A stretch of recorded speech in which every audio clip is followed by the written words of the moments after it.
Hello everyone, welcome to learning classes. Today's topic is connectors with meaning and examples. आज हम जानेंगे connectors किन्हें कहते हैं। क्या आप लोग जानते हैं कनेक्टर्स के और भी नाम होते हैं? हाँ जी, कनेक्टर्स के और भी नाम होते हैं, इन्हीं लिंकिंग्स के नाम से या कंजंक्शंस के नाम से भी हम लोग जानते हैं। कनेक्टर्स क्या होते हैं फ्रेंड? पहले हम इसको नॉर्मल समझते हैं कि क्या चीज़ होती है कनेक्टर। जो चीज़ कनेक्ट कर रही है ना, आप उसके नाम में देखते हैं कनेक्टर, तो कनेक्ट करने वाली चीज़। तो कनेक्ट क्या करना है, मतलब दो चीज़ों को जोड़ना है आपस में।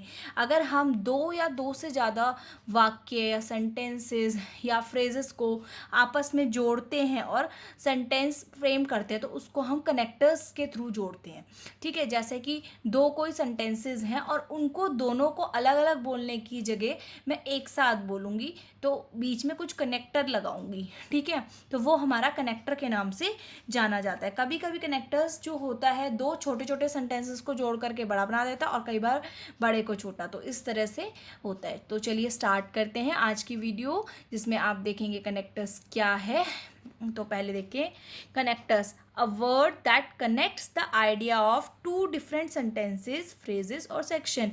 एक ऐसा वर्ड जो आपके दो डिफरेंट आइडिया, फ्रेजेस, सेंटेंसेस को जोड़ता है उसको आप कनेक्टर के नाम से जानते हैं। ठीक है, फर्स्ट देखिए जैसे कि होता है वेयर एज, हम कई बार लगाते हैं वेयर एज। वेयर एज का मीनिंग क्या होता है, इसको हिंदी में हम बोलते हैं जबकि। वो ऐसा कर रहा है जबकि मैं ऐसा नहीं कर रही हूँ। ठीक है, वो डांस कर रहा है जबकि मैं खा रही हूँ, तो मैं कहूँगी he is dancing whereas I am eating. ठीक है, तो वहाँ पे आपने क्या कहा, ही इज़ डांसिंग और आई एम ईटिंग को जोड़ दिया है और वेरेस से जोड़ा है और एक बड़ा सेंटेंस फ्रेम करा है। तो इस तरह से कनेक्टर को हम यूज़ में लाते हैं। चलिए देखेंगे इसका एग्जाम्पल। एग्जाम्पल क्या है, he is careful whereas I take risk. वो जो है केयरफुली काम करता है, सावधानी से काम करता है, जबकि वेयर एज मीन्स जबकि मैं जो है रिस्क लेके काम करता हूँ। ठीक है, तो वहाँ पे आपने वेयर एज यूज़ करा। ठीक है, जहाँ आपको दो लाइंस को जोड़ना था और जबकि का बीच में आपको लगाना था। ठीक है friends, next is rather than. Rather than क्या होता है, रादर देन भी एक तरह का कनेक्टर होता है। रादर देन का मीनिंग होता है जब हमें दो सेंटेंस के बीच में लगाना हो इसके बजाय। रादर देन दिस, आप ऐसा कर लेते, रादर देन डूइंग दिस, तो हम कहेंगे कि आप ऐसा कर लेते इसके बजाय कि आप ये कर रहे हैं। ठीक, तो इसमें जैसे कि एग्जाम्पल है, rather than repair the car Piyush prefer to buy a new one. Car को रिपेयर करने के बजाय पीयूष ने प्रेफर करा कि वो एक नई कार ले लेगा। ठीक है, तो रादर देन मीन्स इसके बजाय, यानी कि कार की रिपेयरिंग के बजाय उसने सोचा कि वो एक नई कार ले लेगा।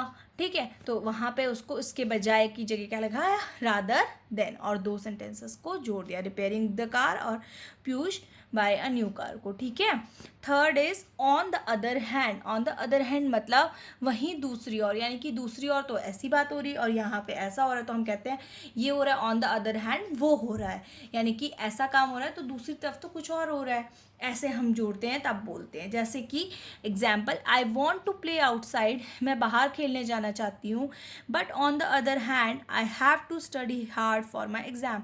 पर वहीं दूसरी ओर मुझे हार्ड स्टडी करनी है, मेहनत करनी है फॉर माई एग्ज़ाम्स, क्योंकि मेरे एग्ज़ाम्स हैं, तो उसके लिए मुझे हार्ड स्टडी भी करनी है। तो वहीं दूसरी ओर उसका खेलने का भी मन है, तो दोनों चीज़ों को उसने जोड़ के बताया कि मैं खेलने जाना चाहती हूँ पर पढ़ाई की वजह से मैं नहीं जा रही हूँ।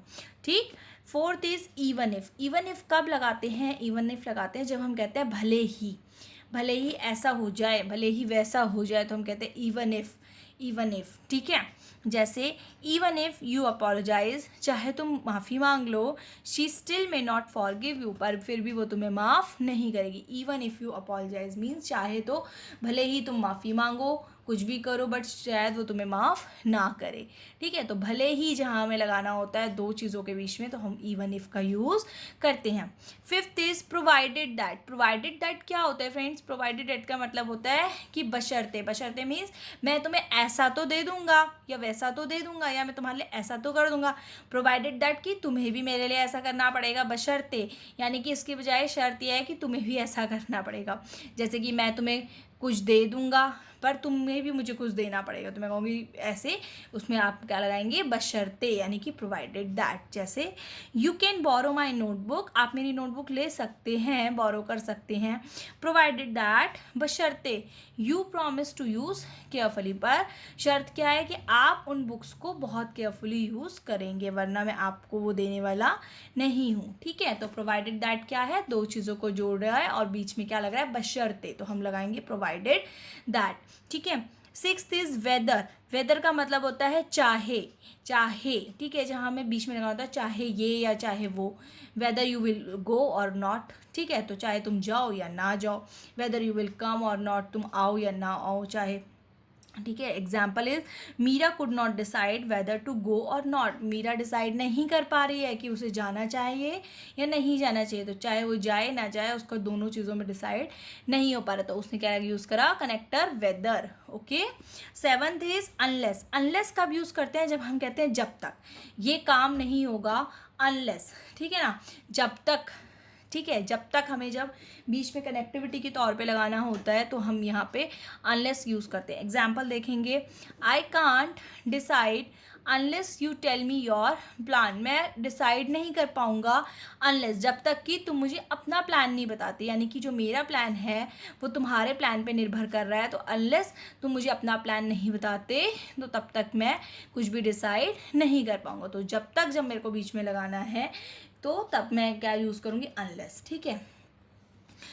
Mean while, eighth is mean while connector, connector का नेम है, तो ये कब यूज़ करते हैं, मीन वाइल मीन्स इस दौरान, ठीक है, आप आओगे, mean while I am doing my homework, जब तक आओगे इस दौरान मैं अपना होमवर्क कर लेती हूँ, ठीक है ना, तो इस तरह से आप मीन वाइल लगाते हैं कि इस दौरान की बात बता रहे होंगे तब। एग्जाम्पल देखिए, mother went shopping, mother shopping पे गई थी, मीन वाइल, इस दौरान रिया क्लीन द हाउस, और उस दौरान रिया ने हाउस जो है वो क्लीन कर दिया, पूरी तरह से साफ कर दिया, अच्छा बना दिया, तो उस केस में आप कनेक्टर यूज़ करते हैं, मीन वाइल यूज़ करते हैं।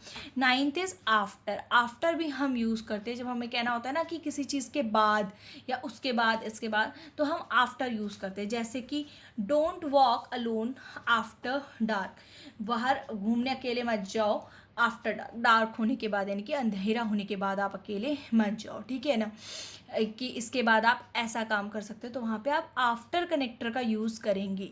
Last one is because, because क्या है, बिकॉज होता है क्योंकि, ठीक है, बिकॉज तो हम कई बार यूज़ करते हैं, तो बिकॉज क्या होता है, क्योंकि जब हम कहते हैं, जैसे कि we couldn't go out because of the snow storm, और हम जो है बाहर नहीं जा पाए, क्यों नहीं जा पाए, क्योंकि स्नो स्टॉर्म हो रहा था बाहर, ठीक है।